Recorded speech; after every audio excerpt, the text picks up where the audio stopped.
नमस्ते divine souls. स्वागत है आप लोगों का ट्विन फ्लेम ज्ञान सीरीज के अगले एपिसोड में। आज हम बात करने वाले हैं रनर और चेजर डायनेमिक्स के बारे में।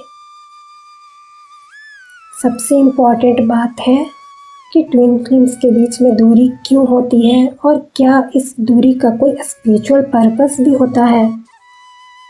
तो चलिए शुरू करते हैं। रनर और चेजर क्या होता है? तो ट्विन फ्लेम जर्नी में दो रोल होते हैं, एक रनर का और एक चेजर का। रनर वह होता है जो इस ट्विन फ्लेम कनेक्शन से दूर भागते रहता है और चेजर वह होता है जो इस कनेक्शन को संभालने की, समझने की और इसे बचाने की कोशिश में लग जाता है। लेकिन सवाल यह है कि क्या यह दोनों रोल परमानेंट होते हैं?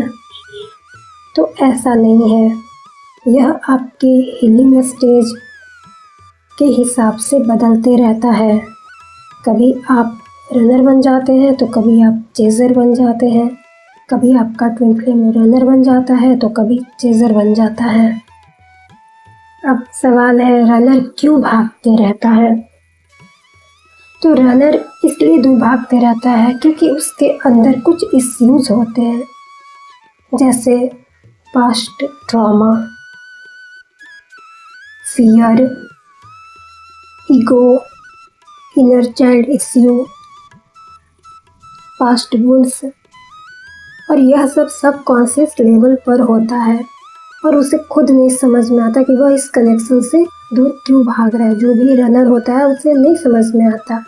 यह फेमिनाइन के साथ भी हो सकता है, यह मस्कुलाइन के साथ भी हो सकता है। और सामने वाले को लगता है, जो रनर होता है उसे लगता है कि यह प्यार इतना इंटेंस क्यों है कि मैं इसे संभाल ही नहीं सकता, और वह दूर हो जाता है। पर यहाँ पर सच्चाई यह है कि वह आपसे नहीं भागता, वह अपने आप से भाग रहा होता है। अब बात आती है चेजर का दर्द।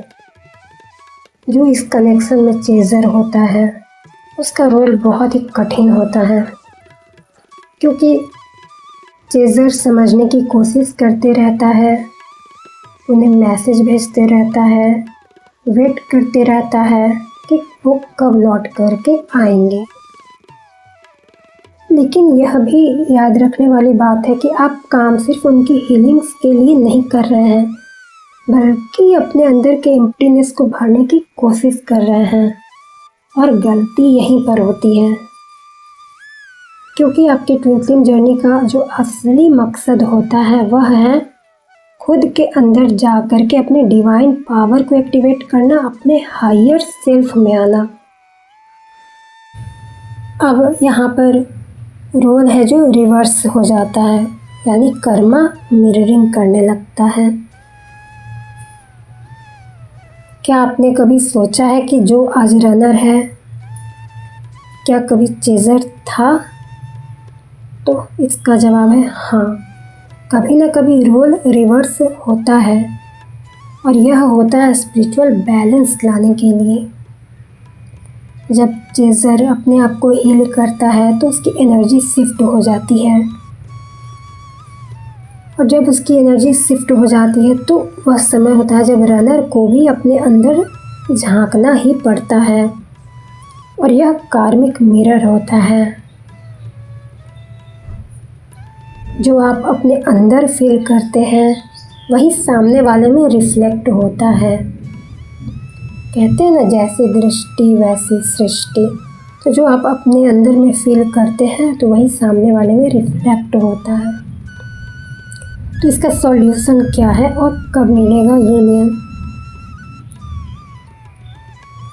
तो यूनियन कब होगा? यूनियन तब होगा जब दोनों ने अपना हीलिंग का काम कंप्लीट किया हो, डिवाइन मैस्कुलाइन और डिवाइन फेमिनाइन एनर्जीज बैलेंस्ड हो चुकी हो, और आपने अटैचमेंट छोड़कर अनकंडीशनल लव को अपनाया हो। और आप अपने सोल मिशन पर यानी अपने सोल पर्पस कर रहे हो, आप उसके लिए रेडी हो जाएं। तो यह जर्नी सिर्फ प्यार की जर्नी नहीं है, एक्चुअली में यह अवेकनिंग का पाथ है। तो अगर आप अभी चेज़र हैं या रनर से अलग हो चुके हैं तो याद रखिए, यह दूरी भी एक डिवाइन क्रिया है। आप दोनों के बीच में कोई भी डिस्टेंस नहीं है, एक एनर्जी ब्रिज बना हुआ है और हर एक दर्द के बाद एक नई रोशनी आती ही है। अगर आपको यह वीडियो हेल्पफुल लगा तो लाइक करिए, शेयर करिए और कमेंट में लिखिए, मैं अपनी हीलिंग जर्नी पर हूँ।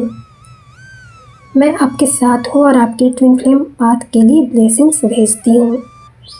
मिलते हैं अगले एपिसोड में, जहाँ हम बात करेंगे क्या ट्विन फ्लेम अलग अलग राशियों के हो सकते हैं, या फिर क्या